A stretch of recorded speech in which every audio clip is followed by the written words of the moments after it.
Just good evening, ladies and gentlemen, boys and girls, morning or afternoon, wherever you are in this known universe. I'm Charles Phoenix. Welcome to my latest big retro online slideshow. This one is Eating Americana. Because you know what? The United States is delicious. Every single place I go, I'm always asking what's the local food here. Always asking, what's the oldest hamburger stand, the oldest donut stand, the oldest hot dog stand, the oldest dinner house, the oldest candy shop, whatever it is that's edible. I want to know about it. I want to know the traditions in the town or the area wherever I am, and what is the most delicious, the most picturesque places, the time capsules, the time warps. You know I love to look through the layers of time. You know I love to celebrate classic and kitschy American life and style. And thanks to you, I'm able to continue doing these online shows, which has just been so wonderful to kind of dig into it all and to serve it up for all of you, for all of us to enjoy and behold the glory of Eating Americana. Where do we begin to behold the glory? I know. This first shot here was taken on the side of Terry's restaurant in, of all places, Cincinnati, Ohio. Yes, I was there to visit the neon sign, actually the American Sign Museum, which is absolutely beyond out of this world. And the guy there said, go to this restaurant. But I might as well tell you right now, I'm sorry to say, this spellbinding, hypnotizing, and mesmerizing display is no longer there, which breaks my heart. Anyway, but don't you love that hamburger, like licking his chops? Don't you love that strawberry chocolate milkshake? Don't you love those two things on the side there that have to be like from the entrance of a drive-in movie theater? I know. By the way, the best hamburgers I ever had in Ohio. So we'll get to that in a bit. But first, yes, I didn't know how the show was going to begin. I just kind of started gathering things and putting it all together. And not only do I want to eat and taste and savor the flavors of the United States, I want to wear them on my head too. This is at the Anchor Bar in Buffalo, New York, where buffalo wings were introduced to the known universe in 1964. So the story is that the lady who worked there, the owner lady, I guess her teenage son and his friends came in or whatever, and they wanted a late night snack in the restaurant. So she had some leftover fried chicken wings and she tossed them into some spicy dressing, and voila, the buffalo wings were born. So I had a great time there. All these places you walk in the door and you show your appreciation, and they can feel the love, they can feel the spirit, they can feel it, and it's a give and take. And all respect to these places. This place, Ideal Diner, Ideal Diner. I love this place so much. I was just in Minneapolis, so there's a few Minneapolis-y places in here. But Ideal Diner, 1949 on the North Central Expressway in Minneapolis. I love that lemon yellow. I love the color theory of that sign. I love the glittering arrow. And what does it say? It says homemade, daily lunch specials plus soups and chili. Chili, very popular. Oh, ho, ho, ho. Do you think that I didn't almost collapse when I walked in the door and saw this ultimate ray of warm sunshine, love light, glowing? I basked in the glory of the glow of that. That's Formica, you guys. And the side walls were done with it. The whole place was done, finished in orange and yellow Formica. Is that gorgeous or what? And of course, just the entire stainless steel scene in a diner. I love diners so much. And the stools, those classic stools, and just that moment of being in there and just eating the food and feeling the spirit of all of those who've come before, and feeling the layers of time, and just really taking in the spirit and the heart of it all. I know. And you're sitting there going this really is Americana. And generally they all have some sort of a specialty. Of course, we were in Minneapolis. So before we get to the special there, those scrambled eggs are almost on their way to being an omelet, aren't they? That very standard, typical toast. I love how it's a little dark on one side, light on the other. That's fine. The hash browns, very standard issue hash browns, but unstandard, spellbinding, wonderfully delicious in every way is the local made kielbasa sausage. Yes. Do you say kielbasa very much? Let's say it together on the count of three. Kielbasa. I know, kielbasa. Anyway, I frankly did not order it, but my friend that I was with, my friends Amber and Julie, they both ordered it. I knew they'd give me a bite, and sure enough, they did. And it was absolutely not the kielbasa that I grew up with. Oh, no, no, no. This was special. This was made with real love in a small, a small batch. I mean, it had to be because it was so good. Anyway, also in St. Paul, which is right next door to Minneapolis, you have Mickey's Dining Car since the year of 1937. Where do we begin to behold the glory of this stunning place? Picture perfect in every way, free parking, Mickey's Dining Car, Mickey's Diner. I mean, they say it twice because it is so nice. This is a classic diner. Perhaps really, maybe, I think, probably the most picture perfect classic 1930s diner car in the United States. Diner. Nothing could be finer than dinner in the diner in Catalina. Wait, Carolina. Oh dear. Okay, never mind. I haven't sung that song since third grade.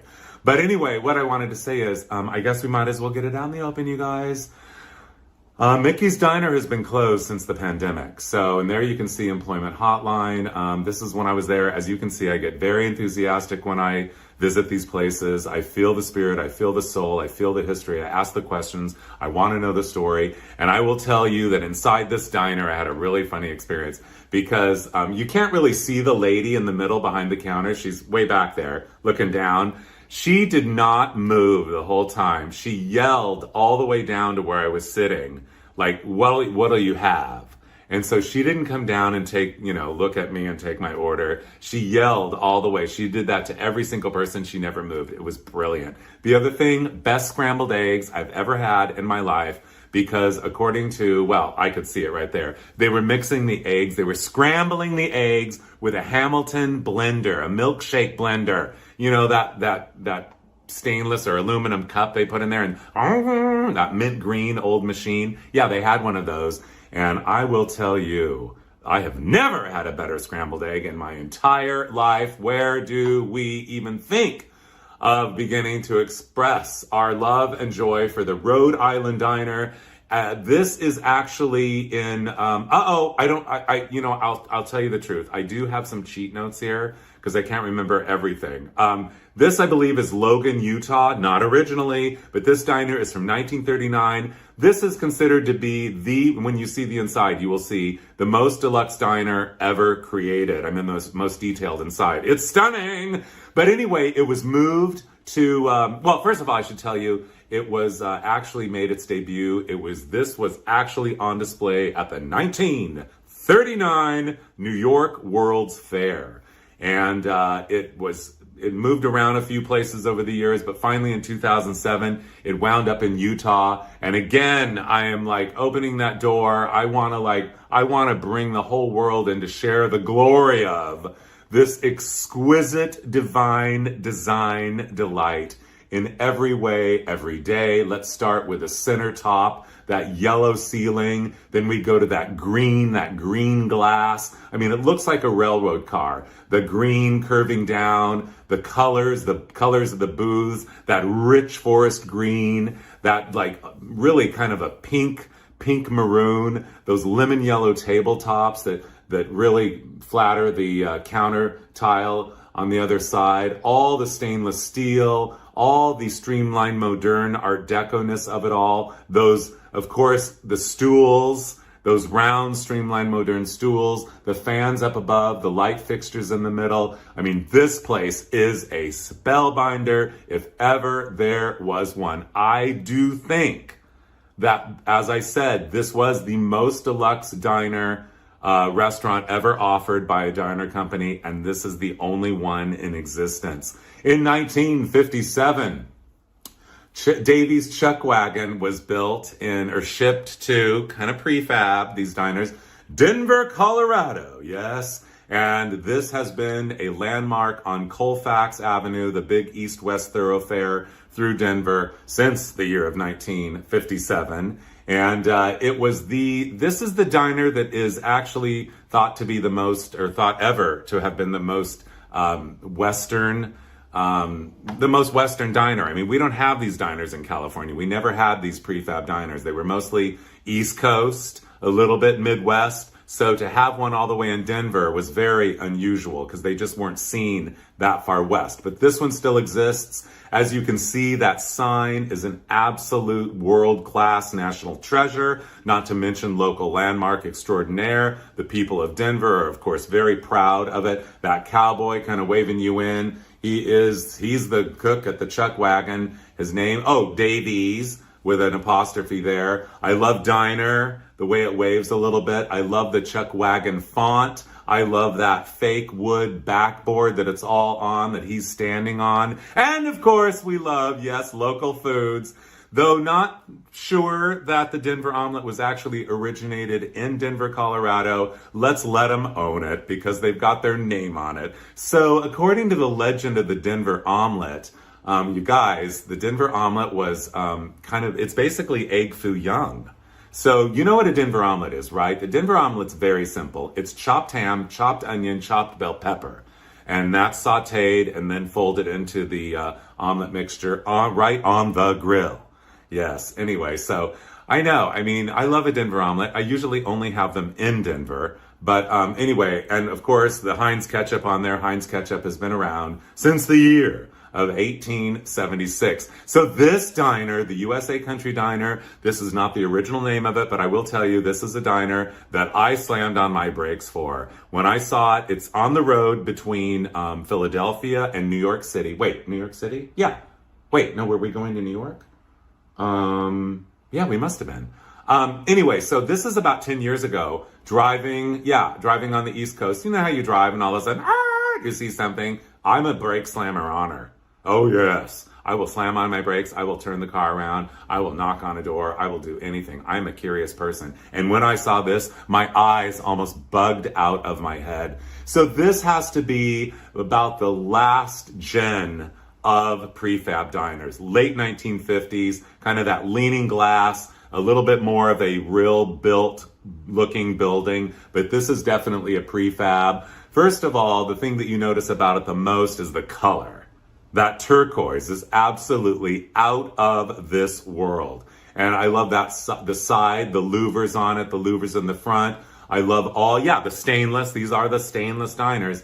All that stainless trim. But the other unusual feature, but before we get to the most unusual feature, let's talk, besides the color, let's talk about, I love that fake, actually it might be real stone trim around the front. It looks like flagstone. I love that kind of trim. It's so mid-century, isn't it? I know.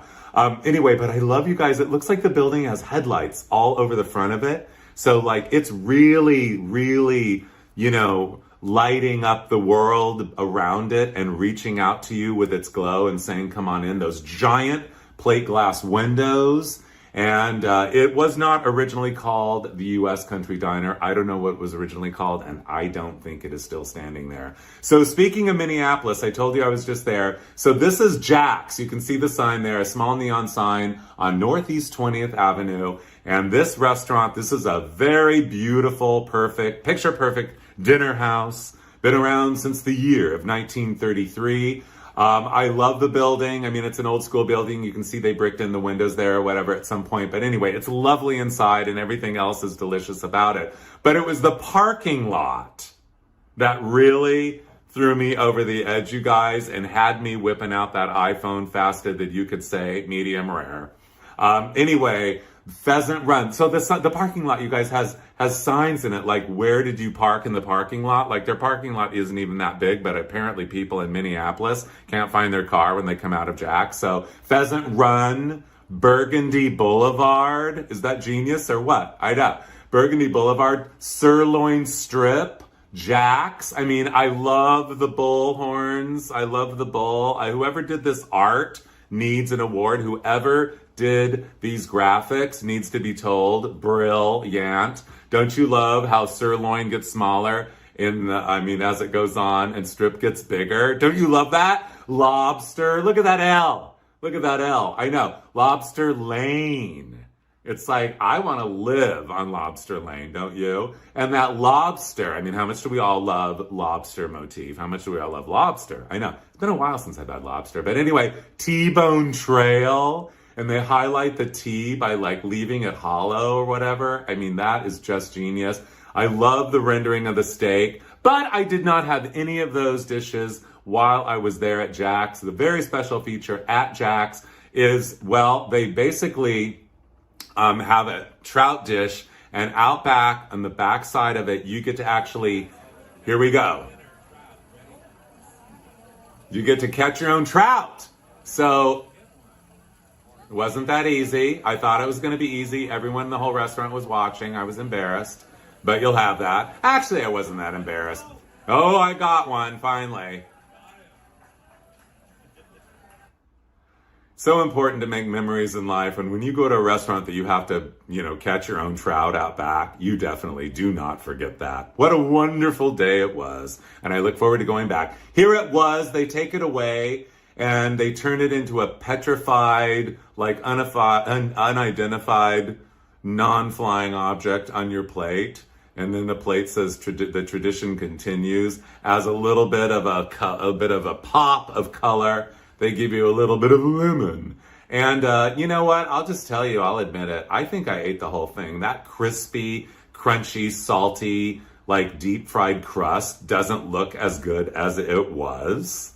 It was so good. I think I ate the whole thing. But anyway, speaking of Duluth, Minnesota, as we haven't yet, but we are now, I had gone to look at a car. I'm always, looking for cars. I'm looking through the layers of time for all kinds of stuff. I am a treasure hunter and a time warp wanderer. Anyway, Pickwick, a restaurant in Duluth, Minnesota, celebrating 110 years. And actually, it looks right out on the lake. I'm sorry you can't see it. The iPhone apparently couldn't handle that. But I just wanted you to bask in the glow of this beautiful, glorious, gorgeous wood that has been there in place for 110 years. This room is time-honored, and we love the time-honored. Oh, I sat there and I just admired that rich depth of that warm glow, just pulsating off of every bit of the inside of that room. And then I ordered the specialty of the house. Now, I also have learned, you guys, when going to these classic places, always order the specialty of the house, even though I didn't order the kielbasa at the Ideal Diner. Well, I was trying to cut down, quite frankly, because I put on so lately. But anyway, I ordered the fish. Oh no, I can't remember the name of the fish. It's a special name. Oh no. Oh gosh, early onset maybe? I'm not sure. That's not even funny. But anyway, it's the special fish that they have there in the lake in Wisconsin. I mean, Minneapolis. I mean, Duluth. And it was so good. It was like the best fish I ever had. And anyway, they said, do you want it blackened? Do you want it deep fried? Do you want it pan fried? Do you want it grilled? And so I'm like, oh, well, there's so many choices. Anyway, I had it, I believe that was like pan fried. I don't know what it was, but I will tell you, it was really the best. Walleye? Yeah, it's walleye. It's walleye. Yeah. Oh, it was the best fish I think I've ever had. I didn't even like tartar sauce. It's the one food I don't like, and I ate that tartar sauce. Those tomatoes, that lettuce, the bun they had it on with a little lemon, a little tartar sauce. I am telling you, I will go back to Duluth for this. Absolutely out of this world. Katz's Delicatessen in New York City, serving it up since 1888. Yes, we do love to really leap through those layers of time and find those local foods.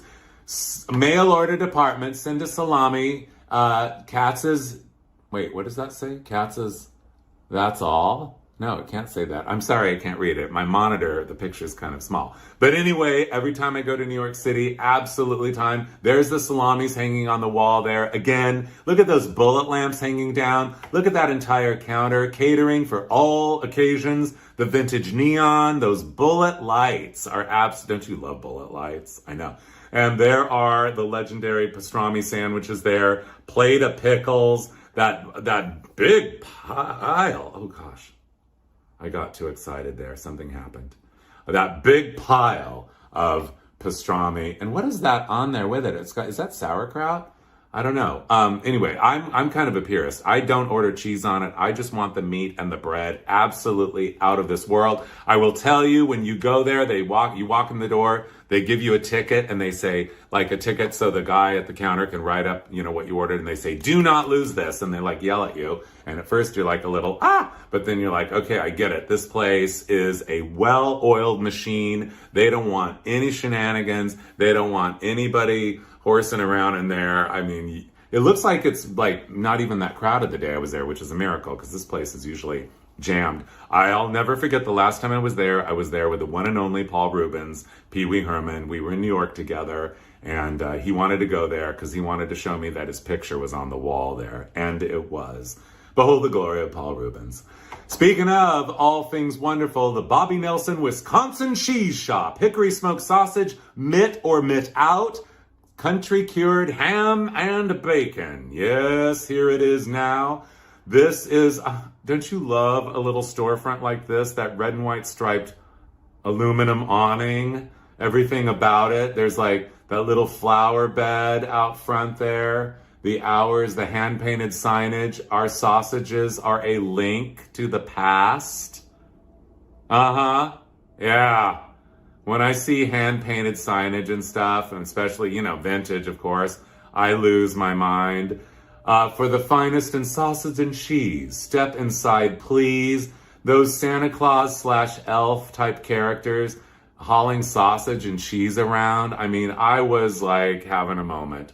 So I will tell you, though, that unfortunately the Bobby Nelson Cheese shop did close. I was there in 2016 when these were taken, but it closed in 2019. But you can see the cases of all the stuff. It looks delicious. It was delicious. On the wall, that mural, here's a little detailing of it. I love the dry brush style guide to this. Every detail, every bit of this whimsy and wonder, this kind of childlike, just, kind of old world vintage illustration. It was probably done in the 50s. This place opened in the early 1950s. They're making cheese here, and just their clothes, their costumes, all the activity, all the hustle bustle, just the depth of the scene, the spirit of the art, the color theory, and every other detail. Absolutely world class. Bobby Nelson himself was a wrestler. I thought this was Bobby Nelson, but it's not, because it's signed Trader O'Neill, it looks like, and Samba. That must be the name of the chimpanzee. But anyway, you gotta love a vintage, this looks like it's probably taken in the 60s, a vintage picture of a wrestler with a pet chimpanzee wearing a caveman suit in leopard. I know. And then also on the wall, pastrami dip 63, something Eastern beef in front of Kingsley's Mayfair Market somewhere. I mean, vintage race photos on a wall when you go into. I love when a restaurant is an art gallery, or a food place is an art gallery, and they give you the food. This woman took over when Bobby sold in 1979, and she was there to the very last day. And look at her, she's holding up that sausage, she's holding up the brand name product, and I want to thank you for all your years of service. Yes, I do, because absolutely, in no uncertain terms, Bobby Nelson's Cheese and Sausage Shop was a world-class national treasure. Now we are at another cheese shop, and this is where I actually, I bought some stuff there. I always buy stuff at these places. I mean, you cannot go in and not buy the specialty of the house. But I bought that duck, I bought the football, and I bought that cow for my friend back in Chicago. And anyway, speaking of the cow, so you guys, now we are at, we're at another cheese shop. At first, outside the cheese shop, yeah, it says Wisconsin. See that Wisconsin, that tower behind the cow? Well, I'll get to that in a minute. Chatty Bell, the world's largest talking cow. It's a lady's voice. You put 25 cents in, and the lady's voice tells you about the dairy industry in Wisconsin. And apparently, Chatty Bell had a calf with her, but it was stolen in 2003. But Chatty Bell is definitely still there. And here it is. This is I'm sorry I cannot tell you the name of the city this is in, but this is a cheese shop, you guys, in Wisconsin. This is also a leftover from the 1964 New York World's Fair. This is the Wisconsin Pavilion that actually was on site at the World's Fair. And after the fair, it got moved to Wisconsin, and here it is. This is some mid-century modern for you. Don't you love it? I know, it's a little like, it's very Frank Lloyd Wright-y, actually. And then those spikes and everything, it's like Frank Lloyd Wright meets Googie. And yes, the tower does say Wisconsin. And I went into that cheese shop, and I was, well, feeling the spirit of it all, and kind of just, you know, wondering what it was like to be in this building at the 1964 New York World's Fair. Speaking of all things wonderful and world class in every way, every day, Mrs. Backer's Pastry Shop in Salt Lake City, Utah. Ladies and gentlemen, there it is with the American flag as the crowning touch. This is absolutely picture perfect perfection in every wonderful, wonderful, delightful way. Since 1941, they were celebrating 75 years. The last time I was there, let's get the details. Supreme in the art of fine baking. That is not an understatement. Look at those. Well, they have pretzels, they have wheat, and they have a windmill. So apparently they must be German or Dutch. It's looking very German or Dutchy to me. That crown, those lions, just the neon, that pink neon, the blue neon, the turquoise neon, the yellow neon, that peach neon, and that red neon. You know what? I'm telling you, you don't see peach neon that often. You don't. No. Peach neon, rare. Okay, speaking of the supreme, they're telling us they are supreme in the art of fine baking. Yeah. I've never, ever seen a more gorgeously decorated cake in my entire life. I'm absolutely just really, I mean, it's mind-boggling. Those exquisite flowers. Look at the ombre in the frosting of those petals. Look at the variety of flowers, those daffodils. I mean, the roses, the leaves, the little tiny bits of whatever those little white bluebell flowers are, the little violets and purple and pink in there. Oh, it's absolutely, well, supreme. And here's another one. And again, more of those little, I mean, the big flowers, and then there's the little medium flowers, and then the teeny tiny little ones. This is a lot of detail. Yeah, this is a lot of detail. I love the way it says Mrs. Backer's Pastry Shop, Salt Lake City. Oh, I know. And of course, if you want cupcakes, they've got cupcakes too. Don't you love those daffodils? So you guys, I insisted, well, politely asked, actually. I'm always polite when I go into these places, and I'm always very appreciative because I want people to know, you know, I sometimes say, like, you know, for all the people who don't really have the chance or don't really take the time to say how much they appreciate what you do, I want to speak for them. I mean, I don't really like speaking for other people, but sometimes you have to. And, you know, in a case like this, I had to tell, this is Mrs. Backer's son. And he has been there. He's been working there like since he was 10 years old. He's the guy that decorates all the cakes, and he is a master of his craft. Now, I will tell you, you saw all those, the roses are done and the flowers are done in a very interesting way. And I should have chosen a slide to show you that he has this weird blow dryer. He kind of pipes them out, and all the petals are standing up. Then he has this blow dryer and yeah, warm air, hot air, and he blows on the top of these flowers, the frosting flowers with the hot air, and they kind of open up like this. I watched him do it. He let me back there to watch him do it. So he was just getting an award that night that I was there, Best of State. How about Best of the Whole Wide Universe, Mr. Backer? You are a hero to me in the realm of bakers. Where do we begin? I know. Okay, fine. You didn't want cake right now. You wanted peanuts. Well, be that way. Nuts fresh roasted daily since 1937 in Lansing, Michigan. Oh, look at just the divine simplicity of that signage. Peanut pushed together a little more, shop separated a little bit, roasted, yeah, fresh daily. So it wasn't open the day I was there. It must have been a Monday or something. But of course, I pushed the camera up to the glass, and what to my wondering eyes should appear But that ceiling, that like kind of swaggy, almost looks like a fake tent fabric, like draped or whatever, but it's not. Although I love when you go into an old like candy shop or a nut shop or a bakery or whatever, where all the cases are really old, because they're so different than new ones. And they're bigger too, and there's a lot more. Look at those old cases with those slanted fronts. Of course, Mr. Peanut there. Mr. Peanut was named and created in 1916 by a student in a contest put on by planters. And there's the old roaster right there, that clock. It was, looks like, what time was it? 5 of 3? Oh, I know, in the afternoon. But my favorite detail in this entire place, which was just directly on the side of the front door, I got a picture of it, was the wallpaper. I love the strung peanut wallpaper. Apparently, in the old days, in the old days, they strung peanuts and hung them down the walls of the peanut shops or something. But apparently, at some point, they decided not a good idea, maybe too flammable. I don't know. I've never seen a peanut shop burn before. But anyway, I love the peanut wallpaper. It's just, you know, I think I have the opportunity to come up with a wallpaper design soon, and I think it might be the strung peanut wallpaper. It's just genius, isn't it? I know.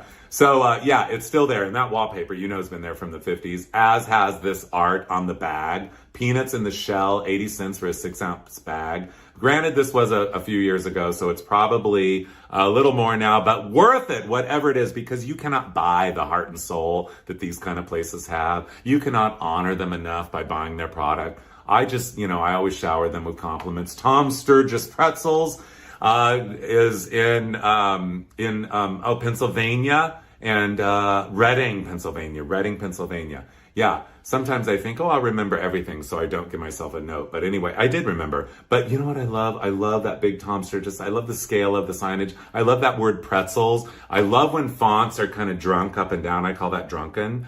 I really need to do that more in my own graphics, because it's just happy, peppy, and party-like, isn't it? I know. And then him, that little Dutch boy, he's got a big giant pretzel and he's like hitchhiking. I don't know where he's going, but very unusual features. I've never seen any child rendering of any sort with a square nose. Very, very unusual. To learn how long Tom Sturgis Pretzels has been around, we look at 1861. 1861, Tom Sturgis Pretzels. Again, the time-honored. Oh, the time-honored, the eras of the extravaganza of the power of the eras behind these products and these places. I love this giant inside the gift shop there at the factory where they bake all the Tom Sturgis pretzels, and you can order them online, and they have an amazing canister with the classic 1950s artwork still, which is absolutely incredible. That little kid is on there. And there's the little kid right now. Apparently, the kid is a pretzel thief. I'm putting the story together based on just this one.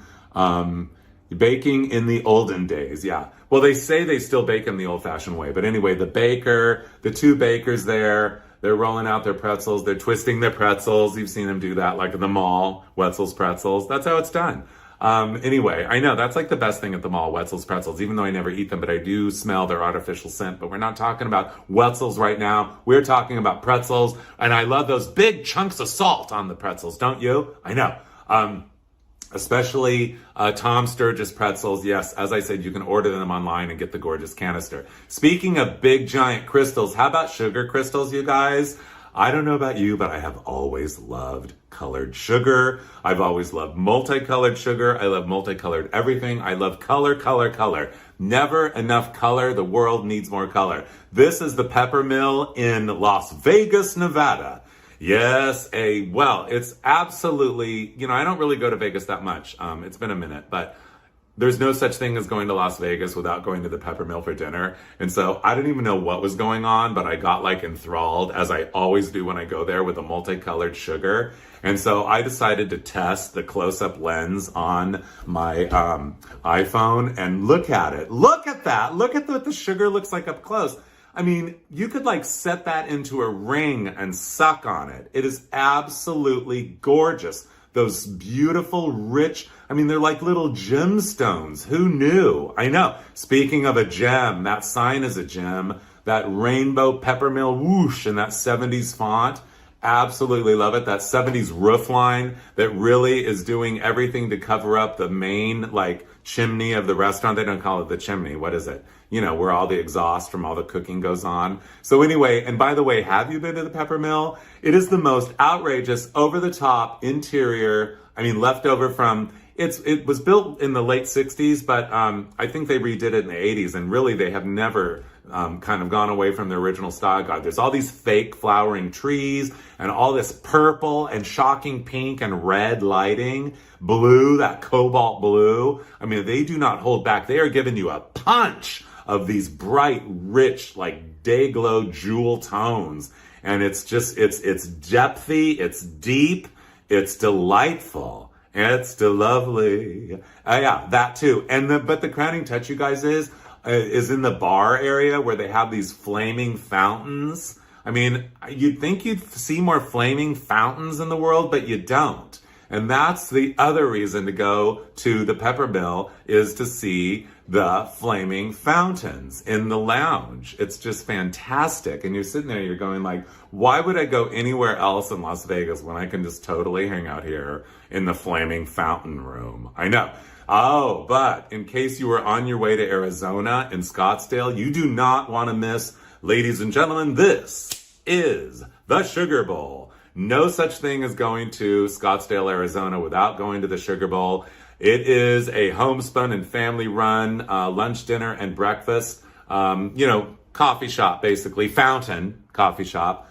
I love the pink. I love the blue, the green, that red, that magenta. I mean, you never see those colors together. I love when a sign, each letter is a different color, or, multicolored like that. Yeah, serving since 1958. And you can tell, yes, this was a few years ago, but I love it. I go there all the time, and I always pretty much order the same thing for lunch, and that is that big, giant scoop of tuna salad, and they have some dressing poured on it, probably blue cheese. That black olive is the cherry on top. Then there's the quartered tomatoes, or do you say tomatoes? And the half hard-boiled egg with little paprika on it. You can see a little bit of that paprika on top of that egg, kind of peeking around from that very, very ruffled big leaf of lettuce. I know. And of course, the best part of it all, besides the bowl that it's in, I know, don't you love the bowl and the doily and the plate? Absolutely classic in every way. That's why we love this place. Date nut bread sandwich. Basically, it's two, pretty generous slices of date nut bread, you guys, with a big, like half a thing of cream cheese in between. And if you don't think that's delicious, oh, you know it is. I know. Speaking of, again, local foods wherever I go, this is a local food in Wichita, Kansas.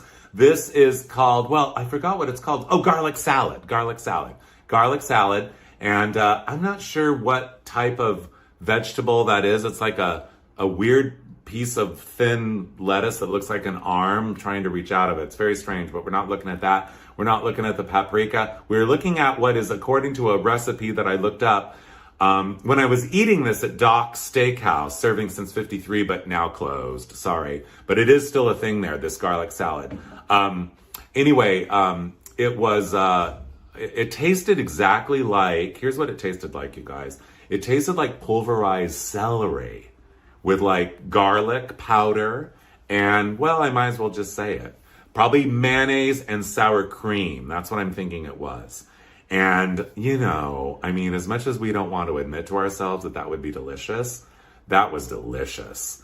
But then I looked up the recipe. Apparently it has cabbage in it as well, but I wasn't tasting the cabbage. I was tasting the celery. So again, this is a local dish that virtually only shows up around Wichita, Kansas. Garlic salad, also in Wichita, Kansas since 1930. This is the original location of the New Way Cafe, where they serve onion rings, hot dogs. Oh, no, wait, hot dogs? No, onion rings. What does that say in the middle? Burgers. Wait, burgers? Sorry, I can't read. My monitor, it's really small, you guys. And root beer. Oh, but Pepsi Cola, too. And that's the original location. That was like an old house. You can see it looks like an old house. at least. And this is what you get. This is a loose meat sandwich.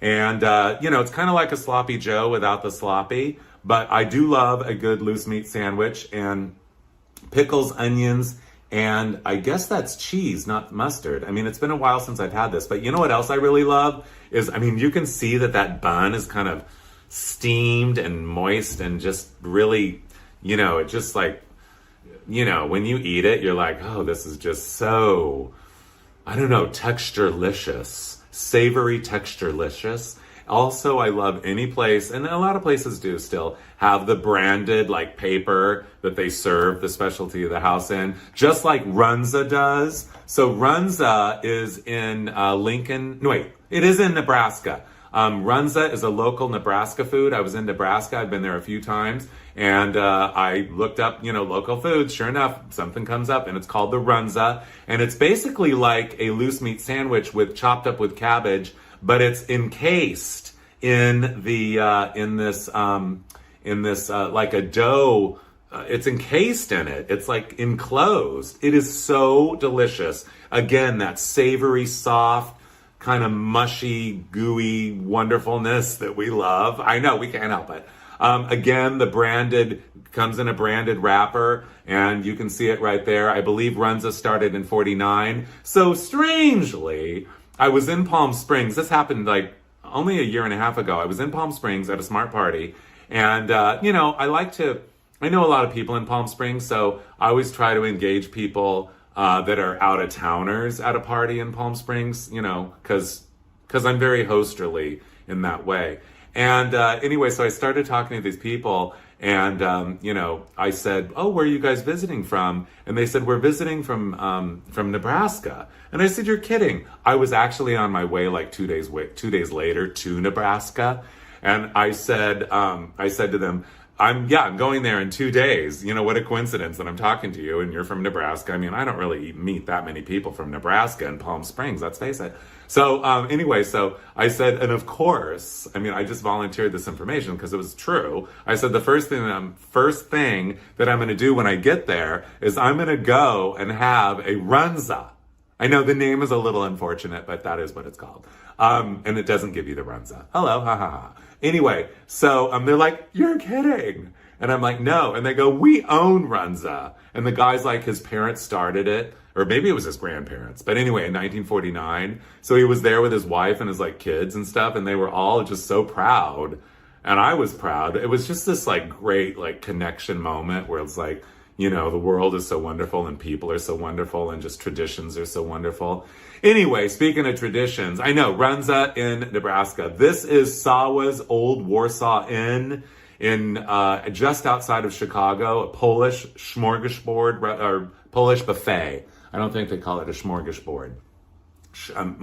Smorgasbord? Smorgasbord? Does anyone even say that anymore? Are there any smorgasbords? I don't think have I been to a smorgasbord? It doesn't matter because we're talking about this buffet. Anyway, this room is one of the most gorgeous dining rooms I've ever been in. It is glowing in pink. And let me tell you something. I don't care who you are, where you came from, or what you're doing. You look good in pink light, okay? Yeah. And in the whole room was like maroon and pink and everything. But that big giant freeform, light extravaganza up above. It was a cross between like the Starship Enterprise and a kidney swimming pool. Anyway, you can see the buffet there, but let's look at that for a moment. Oh, this is not a common lighting element in a room. So when you see, that's pink neon underneath there. And that's another whole world of neon. Originally, those little crystal droplets were probably just, what do they call them? Bucket lights or whatever, spotlights. And there's, a chandelier in the middle. Absolutely gorgeous. This must be Mr. Sawa, because I do love a painted portrait on the wall of the owner. Typically at this point, these owners are no longer with us, but they are looking down on us. And we are saying thank you to them as they look down and realize how much we are enjoying the traditions that they continued and that continue on. Love your bow tie, dude. I know, what a great painting. And look on the side, you can see in the distance there on the other side of that painting, that chandelier there. and the pink lighting. This place was all aglow, and look how delicious it is. Those potato pancakes. I made a little video because I wanted you to see all the food there. I mean, there's too much to go by to talk about. Look at that, Stuffed cabbage, fried chicken, ham and roast beef. Oh, I know, that cabbage. I love stuffed cabbage. My mother used to make stuffed cabbage when I was a kid. I absolutely loved it. I thought it was delicious. And you don't really get it that much. I mean, Cantor's here in Los Angeles has it, and Nate's Deli in Nate Now's in Beverly Hills, they have it. And I'm sure there are some other places, but it's rare. You do not see stuffed cabbage on menus anymore. And what's for dessert at Sawa's Old Warsaw Inn? Oh, by the way, I forgot to tell you that my friends that I was with told me that it was the old Playboy Club. So I'm pretty sure that Sawa's Old Warsaw Inn outside of Chicago, just outside of city limits, I think, was the Playboy Club way back in the day. So I'm not sure of that, but let's research it and let me know. What's for dessert? Cubes of Jell-O. I know. I mean, just the color theory there alone. Orange, blue, red, green, orange again. Apparently orange is the least popular flavor. Red is the most popular flavor. Well, we knew that, of course. But look at how the green catches the light. Look at how they all catch the light. I know I love artificial food coloring. It's practically my favorite food. I know. Anyway, this is the Egyptian Restow in Dallas, Texas. The Egyptian Room. This was built in 1948. It is still there. It is the same family. The first time I ever went to Dallas, like in 1984, my friends, I don't even know why, how they knew. Maybe I said, but my friends in Dallas said, they already knew I liked vintage places, even then. So they said, we're going to the Egyptian Room, the Egyptian restaurant. And we went there and we walked in the door. And it's very, I mean, it's one of these restaurants that's been around forever, 1949, homespun and family run. Of course, there's all this lore of the gangsters, that were there over the decades and everything and all that. And here is the owner. And by the way, I know the jacket. Tiger stripes, in my opinion, outdo leopard. I love a good tiger stripe. I mean, the world needs more tiger stripes. I mean, we love the leopard, but tiger stripes are better and much, much rarer. Isn't that gorgeous, that jacket? I know, I've never seen that in a vintage store. I mean, if you did, it would be like $1 zillion because that is rare. This picture was taken in like 1957. Definitely. So anyway, it is on the wall. That is the original owner. And anyway, now I forgot what I was going to say about the place. But anyway, the big specialty of the house there is one thing and one thing only, besides all the Italian dishes, of course, pizza included, are crab claws. And there they are on a plate. You get a big kind of a plate bowl of these crab claws, and you can pick them up right out of the butter and just kind of suck the crab out of them, and you put the shell down, and they are just buttery gorgeousness, deliciousness, and out of this world. So when you go to Dallas, I mean, I've never seen crab claws like this on a menu anywhere else. I cannot recommend them enough. So speaking of Italian dishes, Vic Casano's Pizza King. So I was at Vic Casano's Pizza King in Ohio, and I saw this picture on the wall, and I'm like, you have got to be kidding me. That is exactly the pizza delivery mobile from the 60s that I saw pictured on the wall in Southern California at Pina's Pizza in Downey, California. They've been serving since 1959. Looks like this picture was taken probably about 62 or 63, since that is a 62 Chevy back there. But anyway, same pizza delivery mobile. So I said to the lady at Vic Casano's Pizzeria, do you guys still have one of those? I asked the people at Pina's if they had one, because I saw this picture on the wall there. They said, no, we wish we would have saved one. So when I went to Vic Casano's and saw the picture on the wall that I just showed you, I said, do you still have one? And voila, there it was. I could not believe it. Life is full of surprises. Most of them are wonderful. And speaking of wonderful, I mean, the glory and the glow and the thrill of my life is going after these time-honored treasures of the mid-century era that don't get enough recognition. They don't get what they deserve. Look at this. Look at that face and that, like, the little, like, the little like fender on top of that little wheel is like the tongue sticking out and everything, that face. I mean, this is whimsy. This is gleeful. This is happy. This is fun. This is festive. And this is good-natured, and I love it. Speaking of good-natured, in Independence, Missouri, no, I believe it's Missouri. Missouri. How do you say it? Anyway, Missouri. I don't want to say Missouri. I don't want it to sound like misery, because it's not. Missouri is a treasure trove. Everywhere's a treasure trove, you guys. There's stuff everywhere. You just got to know what you're looking for and when you find it. When I saw this, my eyes just about bugged out of my head. I mean, you don't really see a like can sign that revolves, kind of like a sign and a carousel had a baby. Funhouse Pizza, again, the drunken letters, pizza and pub hamburgers, the clown there, the multicolor, the scallop of neon, the underneath of this, like that kind of beach ball pattern underneath, introducing our new pizza meatball. Well, alrighty then. Indeed. So, I mean, the place itself looked like a haunted house, which added to the intrigue of it all. I mean, that clown that's very aged, that peeling paint and everything. It's like, I was like, my friend, I'm like, where are you taking me? I'm like scared. I wasn't, but I just like to pretend that I was. But anyway, don't you think it does kind of look like a haunted house? I wonder if they've repainted it since I was there. And inside, there were several murals on the wall, but I chose this one because it reminded me of, I don't know why, like a golf course in a forest. And this half man, half clown with a cowboy hat and a big giant bow tie and that big day glow red orange nose, that orange complexion and everything. Again, I just like the whimsy of it, the time of it, the art of it, the craft of it, the style of it, and every other detail of it. Just the fact that it's literally been on that wall for, since the 60s. I know. Okay, this one, the Circus Drive-In is, well, one of the great drive-ins ever in the history, one of the most unique drive-ins ever in the history of drive-ins, styled as a circus. Of course, that giant Circus Drive-In sign, that clown, the polka dots on his hat. I love his blonde hairdo, the big red nose, of course, the white gloves. One works, one of the neon works, the other one doesn't, but that's okay. The sparkling circus letters, that circus font, that arrow, yes, we're open July 4th. Maryland Jumbo soft shell crabs. And this spectacular spellbinding diner, drive-in restaurant. I love the little, well, I shouldn't say little, sorry. The car hop there. She looks little compared to the place. The place looks pretty big. But anyway, is she struggling? I'm not sure. But anyway, look at this, that scallop like tint, like fake tent awning and everything, all the way down there to the round carousel part, the circus on the roof.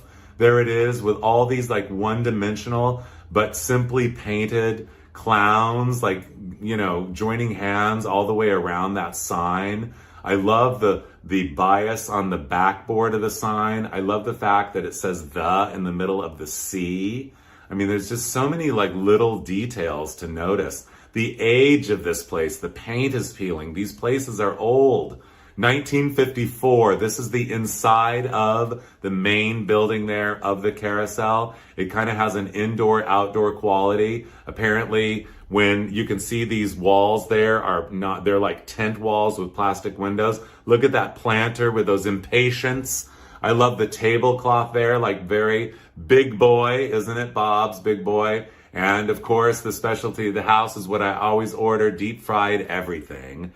Yes, this is the Maryland soft shell crab, and it was absolutely out of this world. How much do we love cocktail sauce in a little plastic thing? And that double-decker onion ring there, and those French fries. I know. And that bun, like everything is golden. Little lemon wedge for a little extra color to bump up that red. And the background there, the roundness of the carousel building that I was in, and the pride of me being there in this time-honored place that had been there since 1954. Whereas my grandmother and grandfather on my mother's side would always say, whatever year it was, they would put an "and" in the middle. So in case, it wouldn't be 1954 to them, it would be 19 and 54. I always love that. But anyway, I asked, of course, the server, what's for dessert? And she started to tell me, I just said, I'll take one. So she brought it, specialty of the house, an upside down soft serve cone with whipped cream on the side, sprinkled with sprinkles, and two just regular M&Ms, the maraschino cherry nose, and the dripping down of the maraschino cherry juice on that soft serve. The whole face kind of reminds me of, he's not happy. As it turns out, he knew something that I didn't. Just 4 months later, after I visited the Circus Drive-In in Wall Township, New Jersey, I think I forgot to tell you where it was bulldozed because the world needed another Walgreens pharmacy. I know. Nothing lasts forever. Luckily, Happy Burger is still there between Oklahoma City and Tulsa, Arizona. Tulsa, Arizona. What am I saying? I'm thinking of Tucson. It's a lot, you guys. It's a lot. I can take it all in and I can give it all out, but sometimes I misspeak. But anyway, such is life, right? It's okay. Tulsa, Oklahoma, between Tulsa and Oklahoma City, you will find Happy Burger. I love the faded burger. I love the faded soft serve cone. I love the blonde hair. I love the long nose. I love he's just relaxing there, holding that up, just having a moment. Go ahead, take the picture. His little vest, his little see-through apron, his little pants, his little shoes, his little tie. The crowning touch. And chef's hat. Here is the entire sign. Again, the up and down of this festive font. This sign, or this place was built, you're not looking at the car wash there. Never mind the car wash in the background. Free vacuums. Oh, alrighty then. This is actually in Sapulpa, Oklahoma. And Happy Burger has been there, a legendary local landmark, the most famous hamburger stand in town, and been there since the year of 1957. So anyway, I know I was driving, and I'm like, I pulled over. But anyway, in Independence, Missouri, we have High Boy. He is clearly a ripoff of Big Boy, as the Big Mac is a ripoff of Big Boy. High Boy. Actually, though, doesn't necessarily look like a double burger with a bun in the middle. But anyway, he's very, very Big Boy, isn't he? I know, except he's got stripes instead of checks.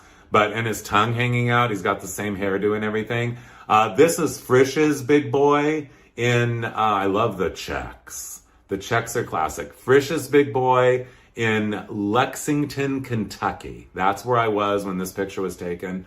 I will never forget. It says Frisch's on the side. So Big Boy, Bob's Big Boy started in Glendale, California in the year of 1936. And later, the Big Boy restaurant model was franchised all over the United States. In the parts in the Midwest, like in Lexington, Kentucky, it was Frisch's Big Boy. There was Elias Brothers Big Boy. There was many other Big Boys. But anyway, this Big Boy hamburger here, in California, we used a red, pickle relish as the sauce on it. And it looks like I think they said they put tartar sauce on it, of all things. So, wow, I know, who knew? Okay, fine, you didn't want to go to Bob's, you wanted to go to Bobby's. Boobies. Yes, indeed, I was on my way from one point to another on the north side of Chicago, and I saw Boobies there. Steak sandwich, barbecue ribs, Italian beef sausage, and special full slab rib dinner, $14.95, chicken dinner, $6.45.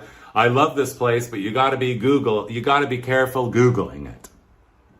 Because you got to be careful, almost as careful as you have to be Googling this place. Yes, this is Dick's Hamburgers, instant service, Dick's Deluxe, quarter pound, 100% beef hamburgers in Seattle, Washington, serving since the year of 1953. I love the sign, I love the star, I love the arrow. I love the candy cornness where it says Dick's there, the candy cornness of that sign. The orange, the yellow, the white, the brown. That is actually a pretty unusual color scheme. Usually there's red involved, but no, yellow and orange and brown and white. Very fall colors.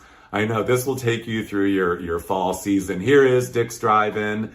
And as you can see, it is a mid-century modern masterpiece, flat roof with a big overhang there, all that glass so everyone can see in. You can see what a crowd it is there. There are several locations in Seattle, Washington, and indeed an institution. I also love, this is the inside, you guys. It's a little messy in there, but it looks like they cut their French fries fresh, which I know are delicious. But anyway, I love the orange wall that matches the rest of the orange. And in great contrast to the orange, I guess they probably commissioned this big bull cow, whatever, beef cow, steer cow, beef cow painting, which is pretty big and pretty amazing. I love a fast food stand that's also a gallery for one single painting. I know. I know. I mean, it just really just speaks out to me. So it's 20 of 8 in the evening, and it's time for someone to do a little cleanup during the middle part of the shift there. Out front, these are my friends that brought me there, enjoying their hamburgers. And I'm enjoying the detail up on that overhang there, the lights, the architecture of that overhang. You can see those boxes. They probably used to be see-through, but too much sun got through. But anyway, we're not talking about that. We're talking about the branding on the bag. And the branding, you can see that one cup also branded. I love the branding on the bags and cups and the papers. Always do, always appreciate that. I mean, that is a time-honored classic thing for a burger stand. But here's what happened when we were there, you guys. I mean, it was 8:30 at night. The place was jammed. The place was hopping. Everyone's having a good time. And all of a sudden, out of nowhere, comes this marching band down the street. I mean, this casual, neighborhood band. And they just walked right up there and just played a couple songs, and everyone clapped, and off they went. And they kept on going in the direction they were on their way to. I mean, wherever they were on their way to. But it was just kind of this magical experience in life. I mean, just music out of nowhere all of a sudden by a live band that just walks up. That big tuba and everything. I mean, you just don't forget that. And you don't forget this.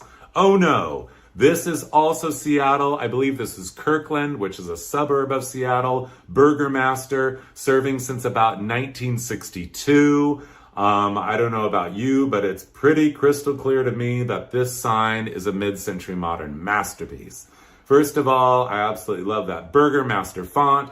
Dine in your car. I love the script there, like your favorite lesbian aunt's handwriting in your car. And of course, the absolutely picture-perfect version of a mid-century modern rendering of a longhorn steer rendered in white neon against that dramatic late evening sky of Seattle.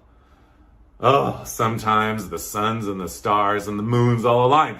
Speaking of stars, look at this place, you guys. Burger Master in Kirkland is a mid-century modern masterpiece.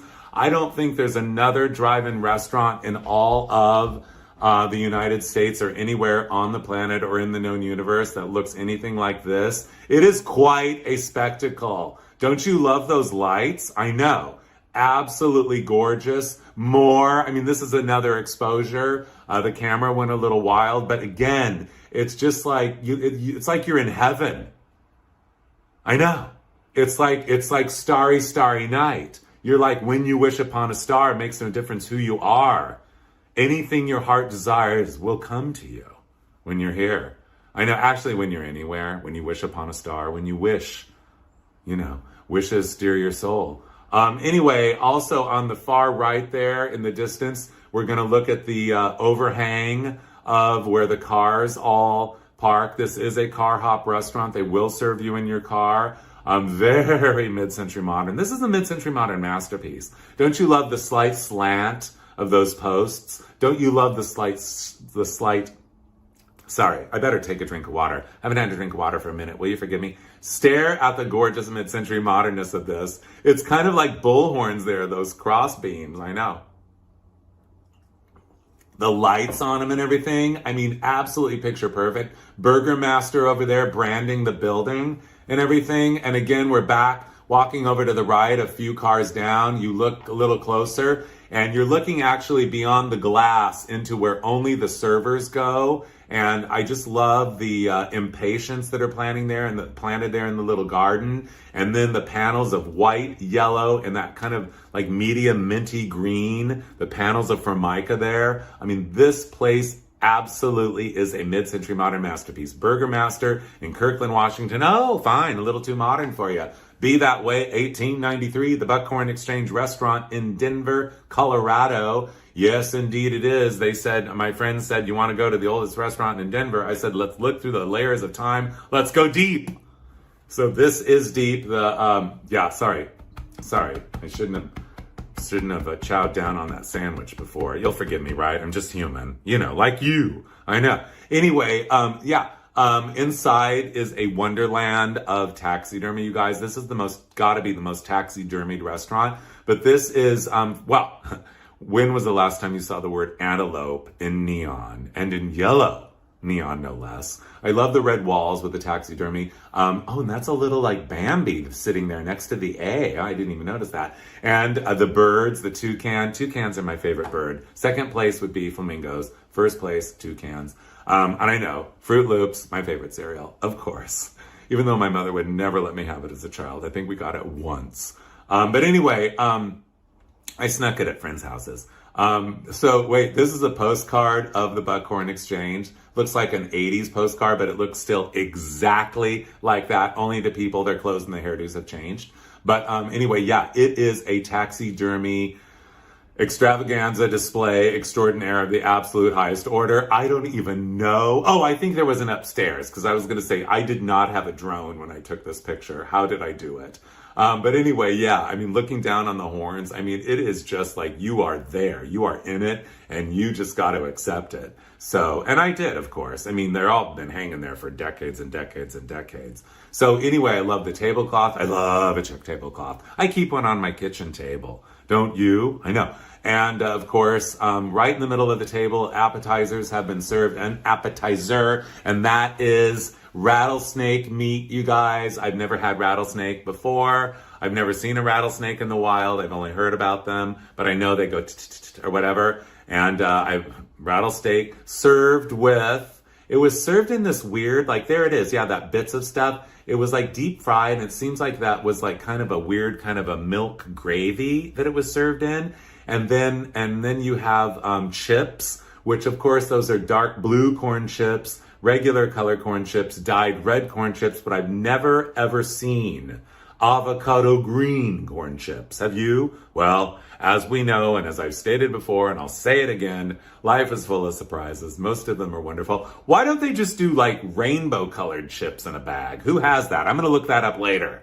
I want rainbow colored chips. If they're going to put dye in them, they put dye in all of them. Why not just go for it? I know. But anyway, and apparently there's a little bit of lime there. People like a little lime with the rattlesnake meat. You want exotic dishes? Fine. Why don't you go here to Cattleman's Cafe, my favorite restaurant in all of Oklahoma. Yes, this is indeed Oklahoma's oldest continually operated restaurant since 1949. As you can see, it's very mid-century modern. I don't know if you can see the door handle there. That's why I took a close-up of it.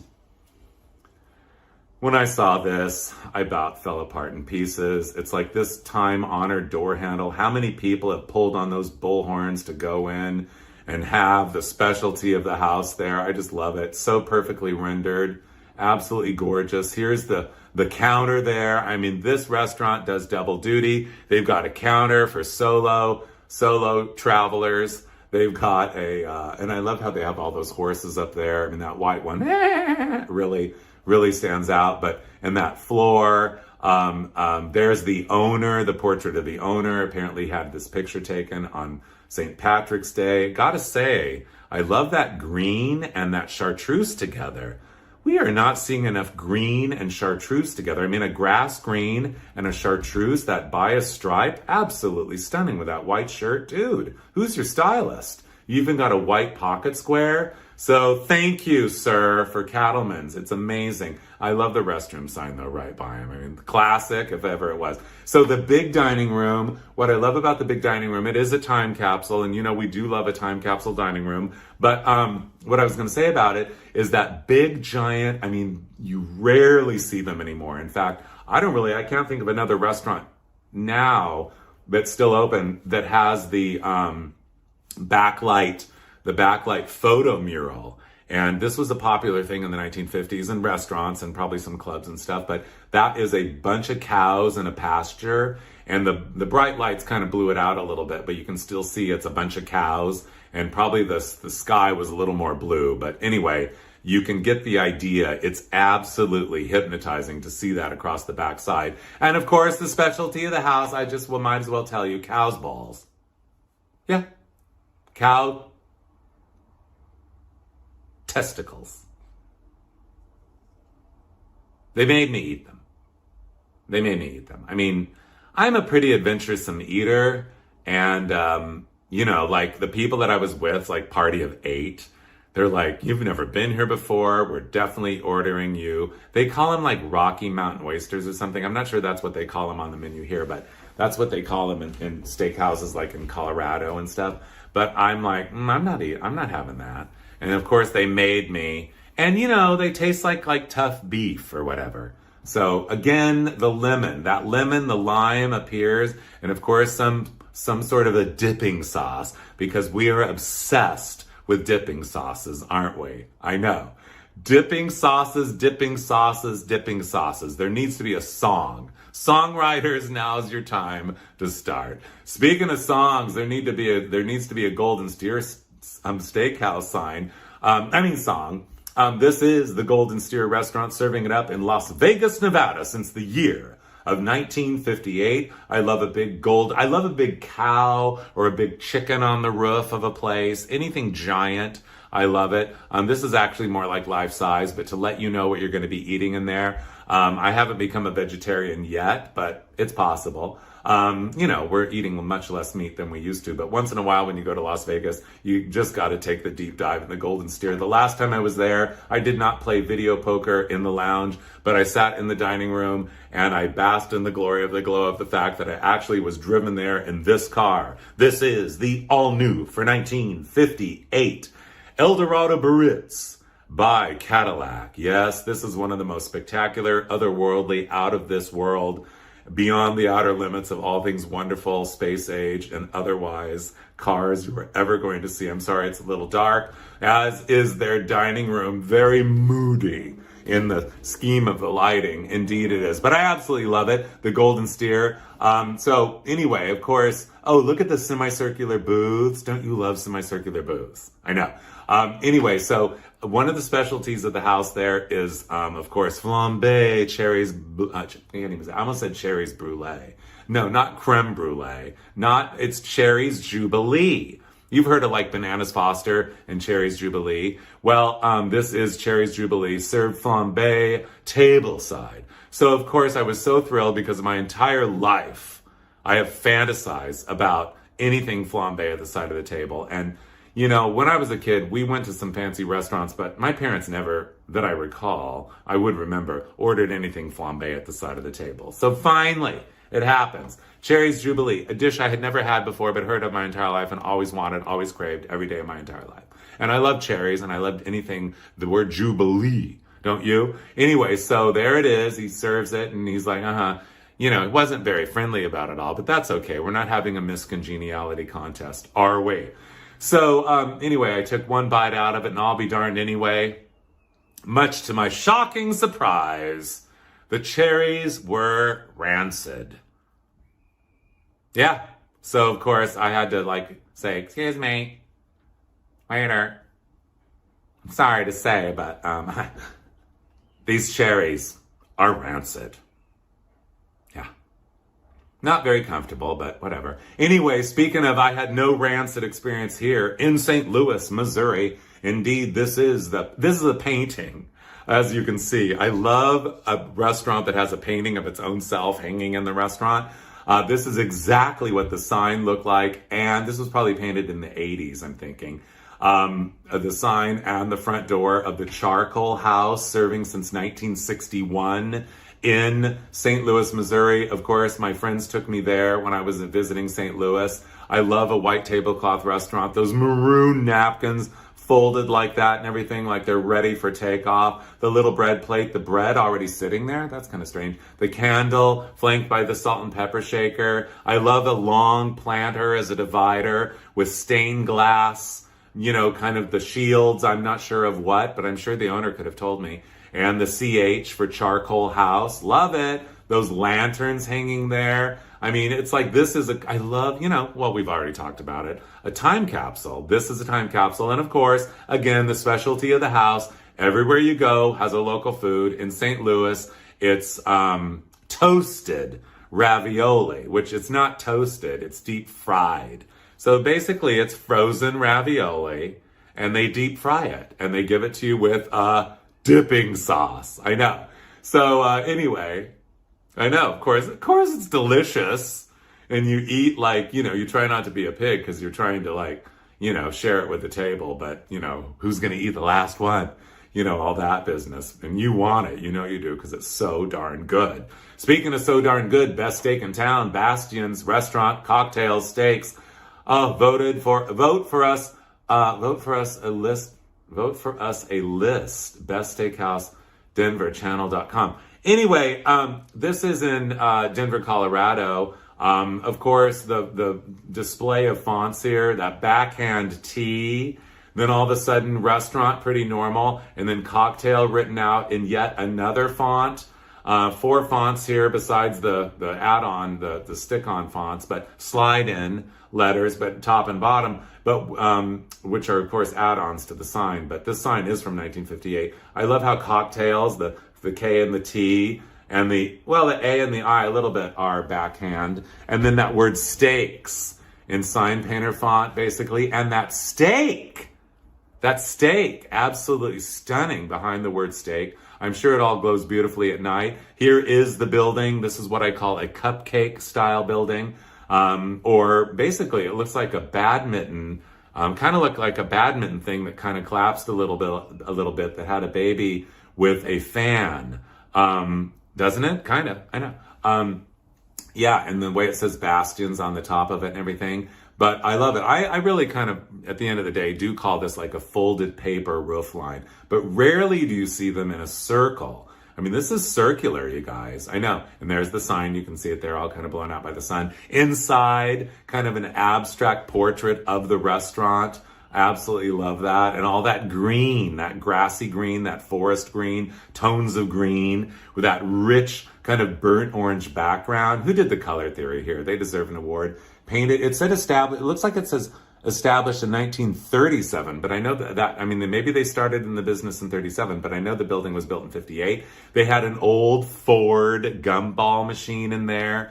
I remember these when we used to go out to dinner when I was a kid. I always had to get, like, you know, what was it, a penny or, 10 cents. It says it right there. Well, back in my day, it probably was a penny or 5 cents maybe. But speaking of 5 cents, I'll give you my 5 cents about Murray's Steakhouse.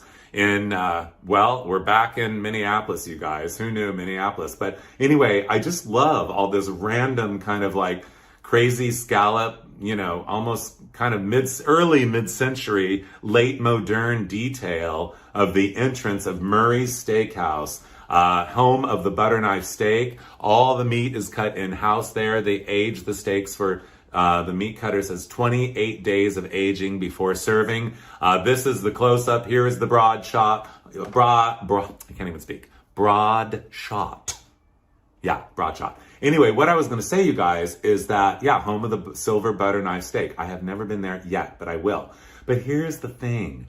This beautiful, glorious turquoise porcelain front and that big porcelain steak, that silver butter knife steak up there, that hung up there for decades, that steak. So the place looks exactly like this now, except about probably 5 years ago. I'm not sure why or how. The steak went away. So I called them up long distance and I said, what happened to the steak? And they would not tell me. They would not say. So I think I should call back about 20 times and tell them, you have to tell me. I have to know, does that steak exist? Did it blow away in a storm? I mean, did it get carried away to Canada? What happened? I do not know, but I need to know. If you know where that steak is, we got to find that steak. Look how big it is, you guys, compared to the door. Compared to the door, that is huge. Compared to that scooter parked out front, that is massive. That's about over two lengths of that scooter. It's as big as the car. It's as big as that Honda parked there. Sorry, I have to take a drink real quick. So bask in the glory of Murray's Restaurant Cocktail Lounge, home of the silver butter knife steak. Isn't it gorgeous? Poodle Dog. I mean, a restaurant called the Poodle Dog. Good food, not great food. It's just good. They have the pup room there. Yes, ladies and gentlemen, they even have a trained poodle that's begging with a bow in its hair. I love that. The Poodle Dog is in Fife, Washington. They've been serving it up since 1933. This is what the Poodle Dog good food restaurant looked like. And probably, I don't have a date on this, but I'm going to take a very educated guess and say a very self-taught educated guess, I might add. I'm going to say about 1953 on this. Anyway, it says, what does it say there? Fountain hamburgers, chicken hamburgers, steak, seafood, dinners. This is gorgeous. So there's a dining room. You can see that there's a counter there on the right. The dining room's on the left. Absolutely gorgeous. The restaurant has been remodeled, but it is still serving, as is this. This is Polly's Freeze. This is in Jeffersonville, Indiana.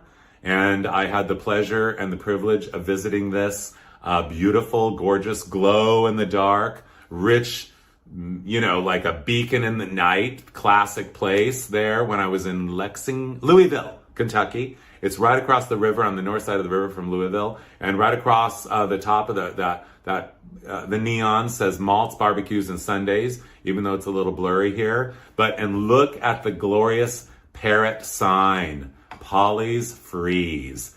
Absolutely world-class national treasure, exquisitely rendered, perfectly fashioned. This is a masterpiece, a mid-century modern masterpiece. This is a world-class national treasure. Long may it stand, and look at it, it's in pristine condition, as is this top-notch Austin, Texas. I absolutely love this sign so much.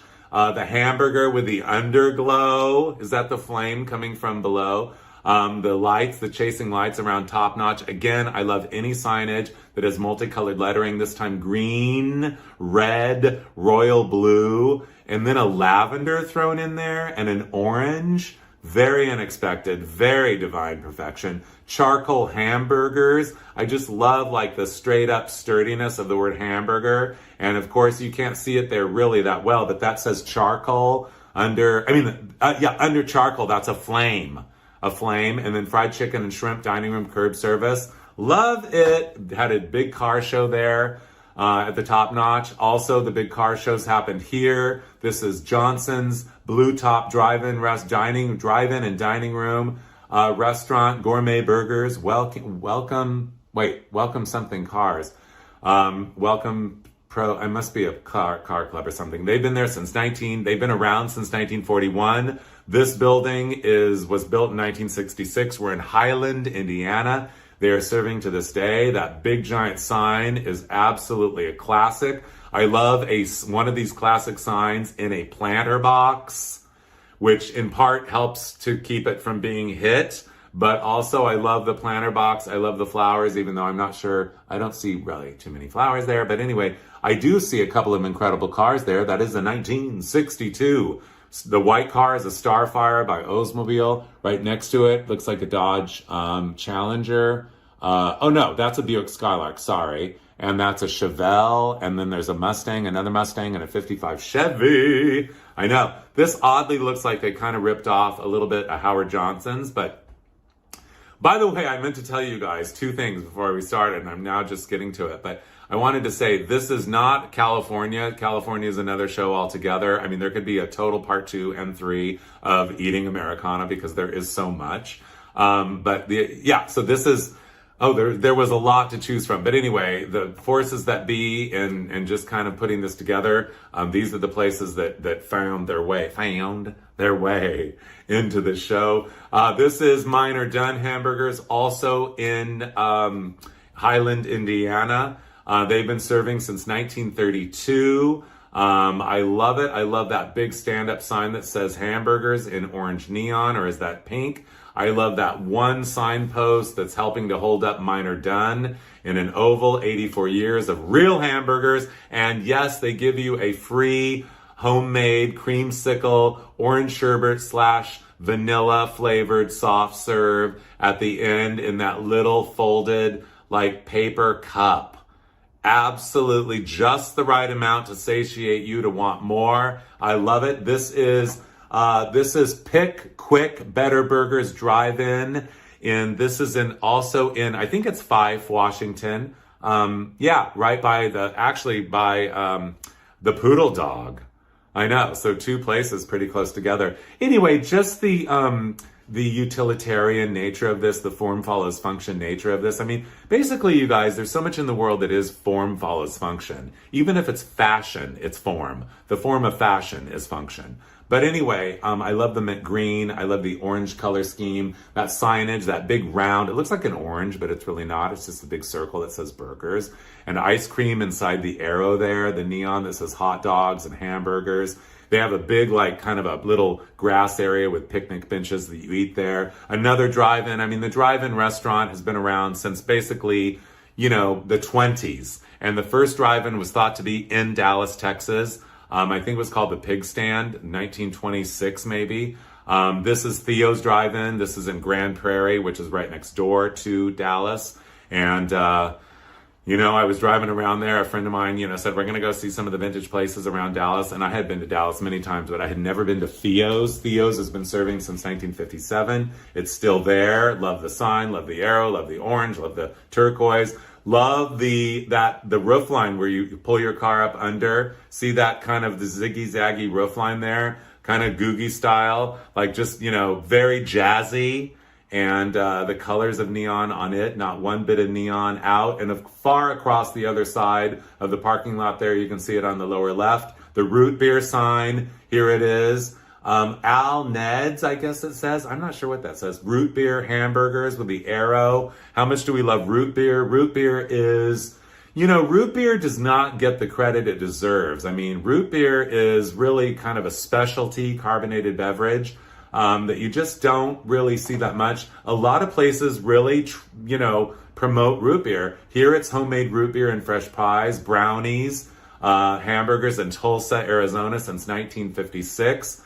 And the little root beer boy there with a hamburger and a root beer, a frosty mug of root beer running. I'm not sure where he's going, but anyway, I knew where I was going, right inside Brownies to have pie and root beer and a hamburger and everything. Cheers. The pie was out of this world. I do hereby declare that is a coconut cream and a chocolate meringue. It looks like there's some sort of something else in that chocolate, but I don't remember. But homemade pie is rare and good pie is rare. You just don't get that many great pies anymore. Pie is labor intensive, and it's also kind of, it's hard to serve because the pieces sometimes get a little wonky or whatever. So it's a luxury to have a really good piece of pie. But this absolutely, look, and she's like, this is really delicious.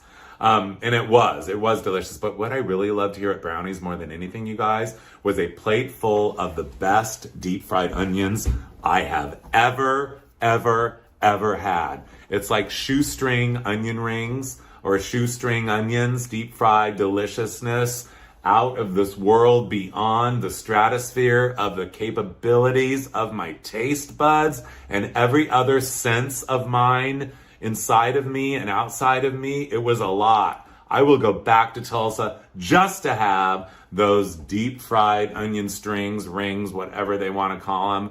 I know, so good. Speaking of root beer, in Independence, Missouri, Bill and Ann's Mugs Up Root Beer. Look at this place, absolutely classic in every way. Love the bow tie shape of that sign. Of course, it is indeed a car hop restaurant. They will still serve you in your car. I love the fact that the car hop there has a coin belt on, that little coin machine there. The guy's driving a Camaro, and this is the owner. He has owned it for 45 years. I will tell you, sadly, last year, they had a little grease fire in the kitchen, but now they've been rebuilt and they are reopened. I love those beams that go like this. I know, don't you?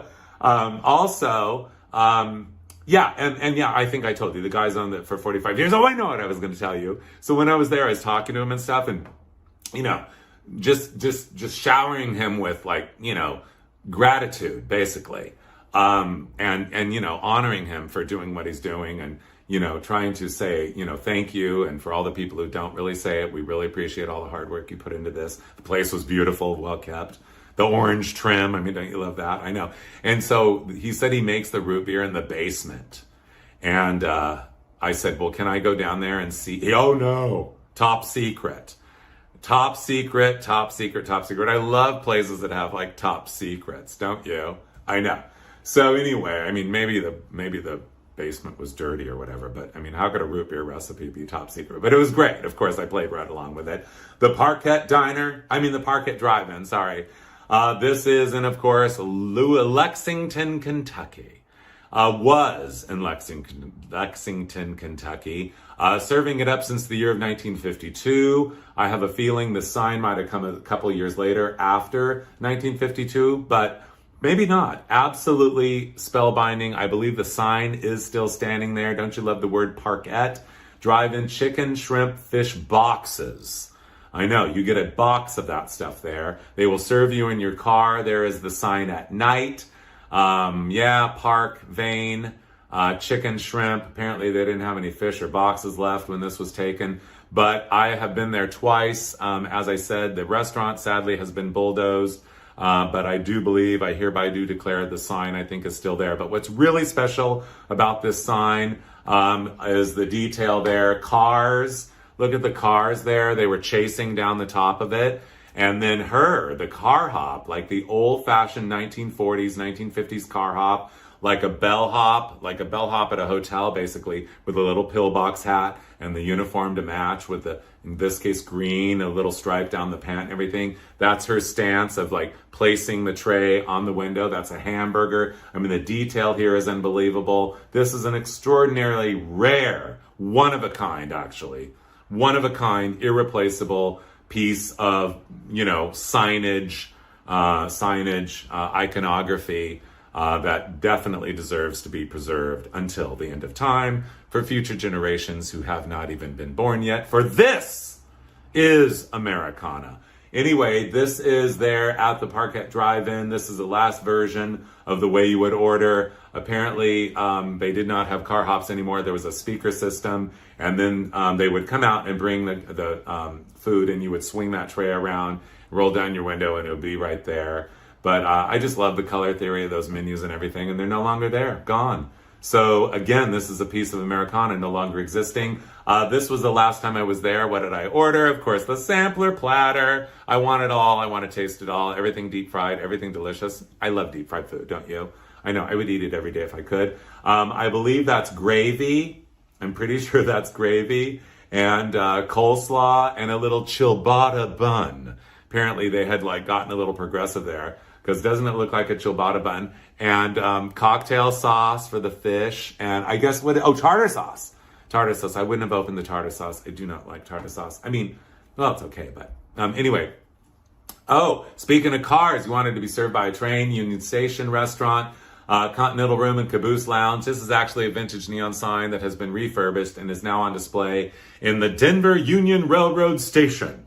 I don't believe there is the Continental Room and Caboose Lounge there anymore at all, but it is above the bar and is absolutely spectacular. But if you want to go and have a train deliver your lunch, you're going to have to go here. This is in Des Plaines, Illinois. Yes, the Choo Choo restaurant has been serving it up for probably, I don't have a year on this, but more than 65 years, the Choo Choo. I love the inside. I love those polka dot curtains. The world needs more polka dots along with color. Anyway, the train, you can see the little baskets there on kind of the inside of the counter, and there's the little train there at the beginning. So apparently it goes by and you have to grab it off or whatever. And there's the little water towers there, it looks like. So yeah, a little train themed restaurant, you know, in a gimmick, anything for a gimmick. I love it. Fritz's Union Station restaurant. This is in the suburbs of Kansas City, Missouri. Established in the year of 1954. I believe this one was built a little later. Hold on 1 minute, please. I have to have a little drink of water. So I love it. It looks like a mid-century modern house. I love that F, don't you? Fritz's, so big there. And that blue table is a beautiful contrast against that red painted like front, the yellow curb, and of course that used brick shake roof. And I love the fact they've got Fritz's right there on the chimney. They do not miss a beat on the branding. You walk in, railroad crossing, look out, look for cars, look for railroad cars, look for her, because she is absolutely charming and delightful. Picture perfect pose with leaning that little broom there and everything, and her little railroad hat and that scarf and everything. I love it. And please seat yourself, more railroad theming. I love the old bar stools there, the counter stools, I guess they should be called. Here are the booths. I love the stained glass windows back there. In case the Kiwanis Club in town wants to have a meeting, a banquet meeting, no problem. They've got the banquet room there. And don't you love, there's jukeboxes. Oh, well, wait, before we get to the jukeboxes on the table, that orange vinyl, the shape of those booths, the way it lets you sink back in so you can just kind of just lean back in and just bask in the glory of it all while you're enjoying the tunes on your personal jukebox at the table. You just don't see that anymore very often, but this place is definitely still there, still serving. And here is how you get this is what you do. This is right above the tables is this delivery system. There's a train, and then you can see the little choo-choo up there. It's very bizarre. But, hey, it's a novelty, and it's a talking point, and it's a memory. Fritz's Union Station restaurant, there's a couple locations in Kansas City, but the food is served in that box. And then weirdly, somehow mechanically, I don't remember exactly, but it kind of comes to your table and it stops. And then that box somehow gets lowered down. Like this whole mechanism has a lowering thing. It goes, and it's kind of jerky and like it's almost about to break or whatever, spill your food out of the box, but it doesn't. And it comes down, you have to kind of reach up and grab the box and put it down on your table. And here it is. Yes, wax paper wrapped. No branding here, but that's fine. Wax paper, those frozen, deep fried, crinkle cut French fries. And a bowl of looks like, it has to be chili, because their chili is also a very popular thing in the Midwest. I love it. Charcoal oven hamburgers. This was from 1958. This was in Oklahoma City. Sadly, we lost it in 2016. I love the chef. I love the font. I love the neon. I love the shape of the backboard there. I love the hamburger with a big B that wants to be best friends with that C. I know. How often do you see all bees need to kind of go taller now. And look at how the hamburger digs itself in there, lets you know. And that G. I want to know about the difference between these G's. That G, there's two G's, but you don't see this G very much anymore. But you might see one here at the spot, or you might not. The spot to eat, we are in Ohio. Now I can't remember the name of the city in Ohio. But anyway, I do know this has been here since 1941. Don't you love that sign? It wasn't that way originally. That sign did not come to the 50s. Here it is, Cook Spot, the spot. Yes, indeed. And when I was there, I was kind of looking around and snooping around. And again, this, of course, was a picture on the wall. And it was once owned by Rob Lowe's grandfather. I'm not sure for how long. But anyway, yeah, Rob Lowe's grandfather, I think a longtime owner of this place. So who knew?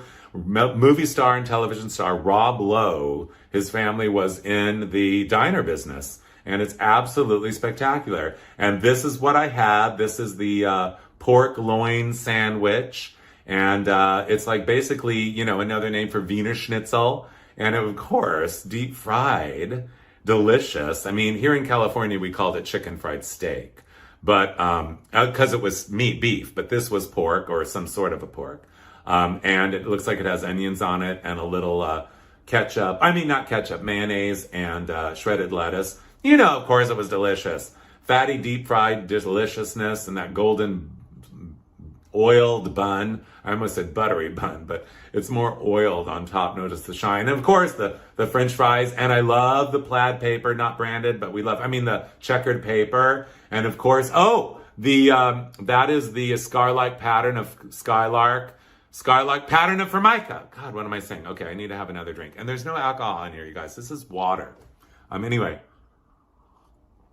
here is Eats. This is Kay's Diner. Eat at Kay's Diner. This is in Troy, Ohio. That's Michael Scheib. He is the owner. He took it over from the original family probably about 10 years ago now. They've been around since 1935. I love the close-up of this sign. Absolutely spectacular little chef man. And yes, I'm ready to eat. I'm ready to eat the layers of thyme. The best hamburger I ever had was this place, I will tell you, and I will tell you why in a minute. After we look at these time-honored photos, look at that guy sitting at the counter. Look at Mr. K, whatever his name is. That must be him. And his 2 server employees there. Those 2 guys back there, 10-cent hamburgers. Tip top, what is that? I'm not even exactly sure, but they're selling stuff at the counter. I love this old photo. This one's from the early 60s. This is the family that owned K's for decades. And mom, dad, 3 sisters. I love the sisters' hairdo. Judging by these hairdos, this is probably taken about 1966. I'm going to say. These are 1966 hairdos, I'm going to say.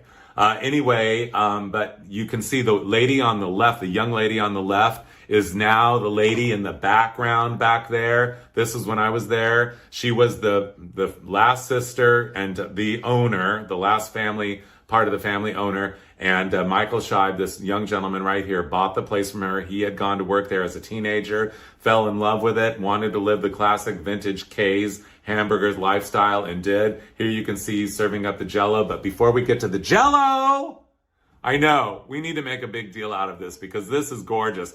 Look at this Jell-O. We'll get to what I wanted to tell you in a minute. But the Jell-O, that has got to be orange Jell-O with shredded carrots. Jell-O must be pineapple with a pineapple Cool Whip topping. That looks delicious. Lime with cottage cheese. Sounds like it's gross, but you remember eating it. It's delicious with a little bit of a 1/2-inch top of the clear lime.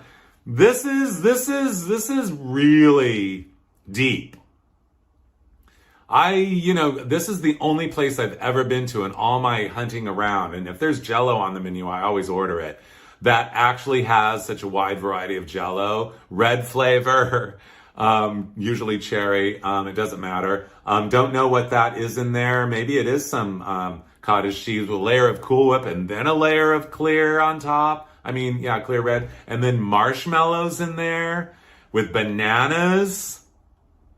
This is major. This is real. This is deep. Of course, they let me try them all.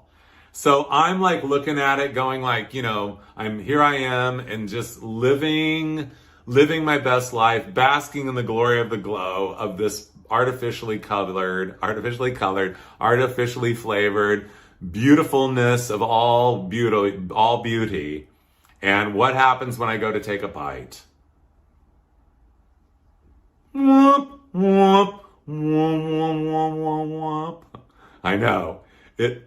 It fell right on my lap. But anyway, you guys, Chin's in Livonia, Michigan, serving since 1960. Chinese and American food at its best. Dining room carry out. Szechuan, Cantonese, cocktails. They've got it all. I love it. It's time-honored. It has a patina. It's got spirit. It's got soul. It is the real, genuine article. I love this. That brush font restaurant there. The tiki gods, the rock walls. This place, waitress wanted.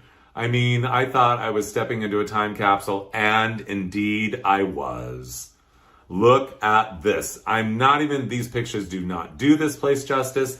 It was dressed in 1960, absolutely out of this world, exotic, like tiki China. We call it tiki now, but back then it would have been more like Chinese restaurant style, but Polynesian. Anyway, absolutely out of this world class. I love the rattan bamboo dividers with those jade colored ceramic pieces there that are, part of the divider. Those lighting fixtures there, the star kind of Christmas lights are fun. They add a little extra light. Look at that button and biscuit bench back there, those tables, that color of it, that vinyl and avocado green, the fake plants. Uh-oh, something's happening outside. I don't know what it is, but we're going to ignore it because we're too busy talking about that thatched roof there. Isn't that gorgeous? And of course, the food. I mean, again, we're not even doing justice of the ambiance of the place because it's unphotographable. Some places are just unphotographable. But I said, let's hold up and have a portrait of the food here. That big bowl of rice and that big plastic Chinese restaurant dish. I love that. And then that raised kind of silver platter or silver dish that they put the entree on. And, you know, it was like, I don't know, chicken chop suey or something. Delicious. You know, the Chinese food that we grew up eating that we love so much, and that rice and everything. I mean, talk about a flavor pop sensation. I know, absolutely delicious. But they had some unusual features here, like this lamp, this plastic, like kind of a cylinder, and then I guess that's reflecting the bubble, the puffer fish there. I don't think the little puffer fish is in there, but it was like lit from within. I've never seen a light fixture like this. I thought I'd show it to you because we love it. Also, I love any tiki ambiance or, you know, Polynesian or whatever, Chinese restaurant in this case, but this kind of now what we call tiki style. I love a day glow mural and painted on black. This wasn't completely day glow, but it had kind of day glow elements to it.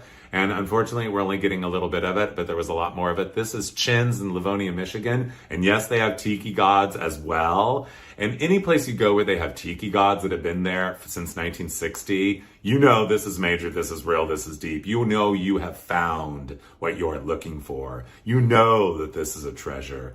I know. Anyway, he tiki, the men's room, the ladies' room, she tiki. I know. I mean, it's just like, you just can't even believe it. It's like, what have I done to deserve this? So they are still in business, and that is Livonia, Michigan. I recommend that you go there. On your way to or from Chicago, this is Super Dog Drive-In. This is Maury and Flory.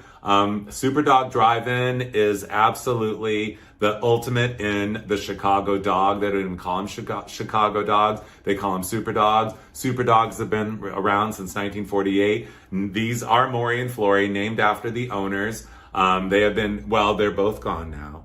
But they started in 48, and they were a married couple. They were sweethearts, and they were both teachers, and they wanted to open a business during their summer months, and they opened a hot dog stand. They decided to call it Super Dog, and it is still going strong in Chicago. About 10, 12 years ago, they built a second location, a big giant drive-in restaurant in Wheeling, is it Wheaton or Wheeling? Sorry.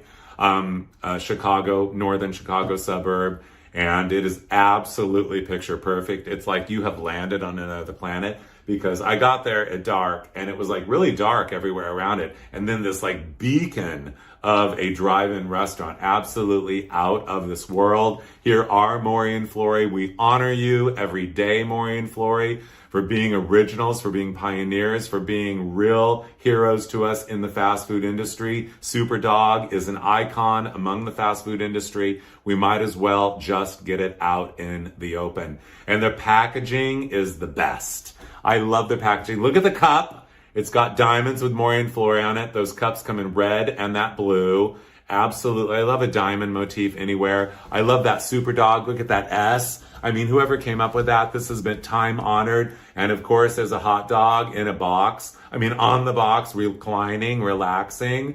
And then when you open the box, there it is. Look at those graphics, you guys. Yes, Super Dog lounges inside. And there is the Super Dog with a pickle. This is the classic Chicago dog. I'm not going to tell you what all it is, but I do know that, because you go and try it. You cannot put ketchup on it, or they will hire an Uber for you to take you out of the state of Illinois. But this is the best packaging. Not a wiener, not a frankfurter, not a red hot, but our exclusive Super Dog. Yes. Anyway, in reality, this is what they advertise, but this is what it really looks like. But still, absolutely spectacular and delicious. And those French fries were just perfect. The pickle spear was perfect. And the hot dog, it's like, fly me in one right now. And let's make a big deal out of it. Indeed. Speaking of big deals, since 1967, also in Chicago. Chicago, let's face it, is the capital of hot dogs. I mean, everywhere else thinks they want to be. New York, Los Angeles. I mean, of course, we all have hot dog stands everywhere. But Chicago really does own it. It really is their ultimate food there. And we'll let them have it. I mean, they've earned it. And this, I mean, what other city has this? A giant hot dog on a giant glittering fork? A two-pronged fork? I mean, this is absolutely bliss. This is absolutely glorious. This is Americana. This is creativity. This is fashion. This is advertising. This is style. This is design. This is intelligence. Yeah.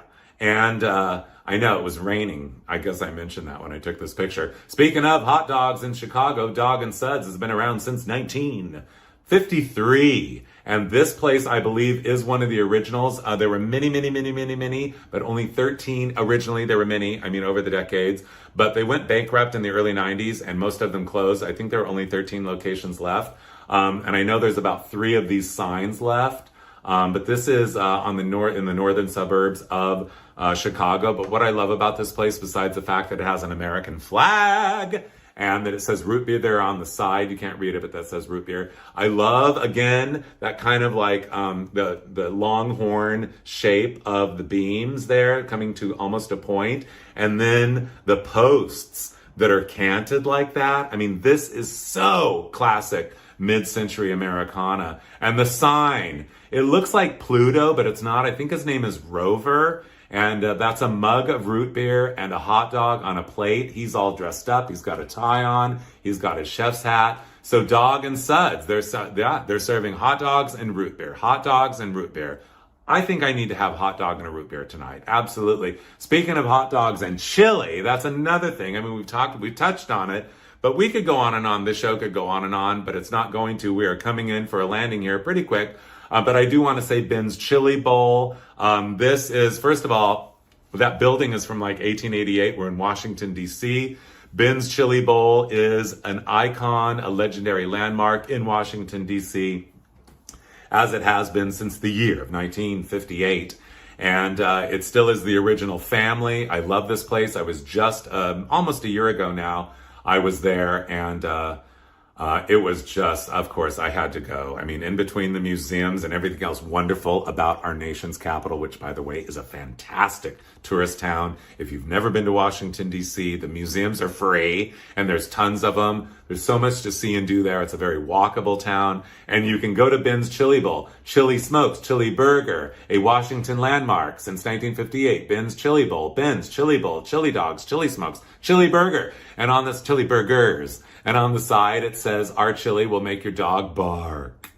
Don't you love that? I know. What is that big pipe there? But anyway, we're not talking about that. We're talking about this. Inside, the place is, again, it is a neighborhood place. It is a tourist place. Everybody feels welcome, a friendly crowd of people. We talk to other tourists. We talk to locals. We have the hot dog. Sorry, I did not have a hamburger there. I had the hot dog with the chili on top. And I hereby do declare that that is not giant chunks of rock salt on top.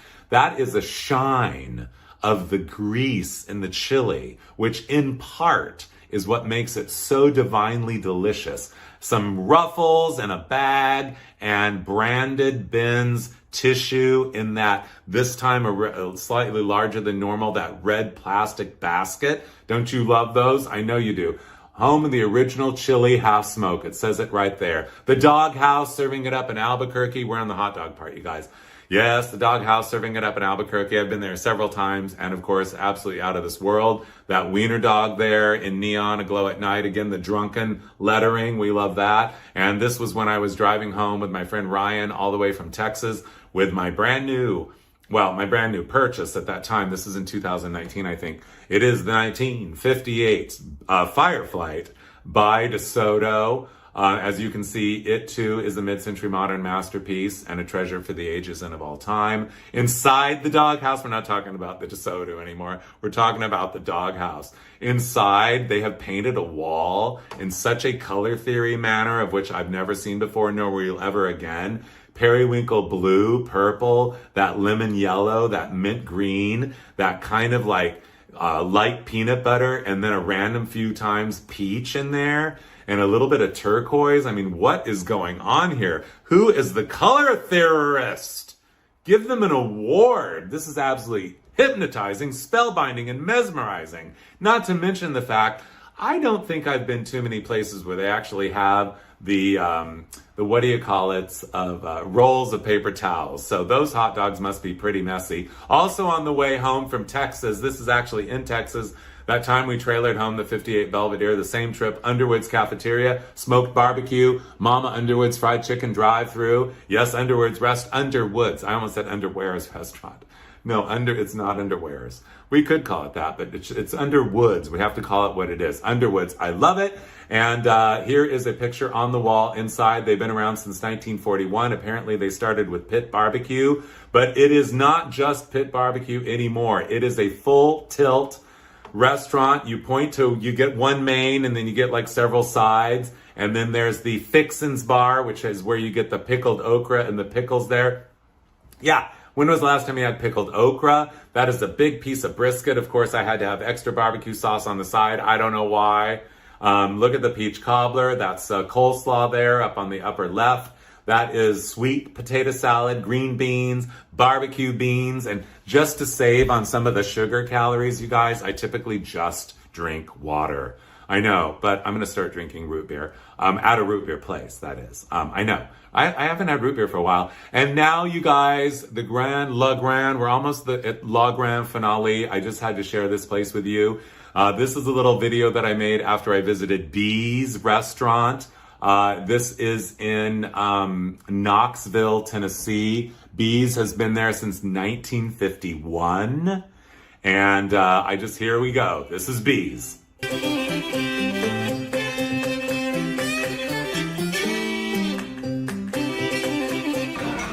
Welcome to Bee's in Chattanooga, Tennessee, where they've been serving up genuine, authentic home cooking since 1950. I know. Pinto beans, sweet potatoes, pulled pork, rolls, corn muffins, potatoes, coleslaw, potato salad, best fried chicken I've had this side of Cordelia Knott's at Knott's Berry Farm, butter beans, ribs, and more yams, or do we call them sweet potatoes? And do we talk about the peach cobbler? Look at that. Classic. Cheers. Total classic. There's Bee. Picture of Bee on the wall. God love her. Bee. That was the best Southern food I have ever had. Bee's, homespun and family run, all you can eat in Chattanooga, Tennessee since 1950. Behold the glory. This is Americana. I know. Oh, wait, I didn't know this part was in there. So yeah, I was promoting my book at this time, Addicted to Americana. So you can order it on on Amazon. I'm sorry, I didn't know this part was in there. But anyway.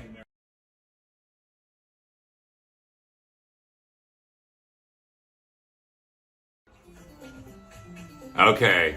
Anyway, I'm no longer signing the books. They're only available on Amazon, but that is Addicted to Americana.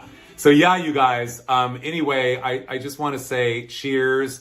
The last slide here is wings.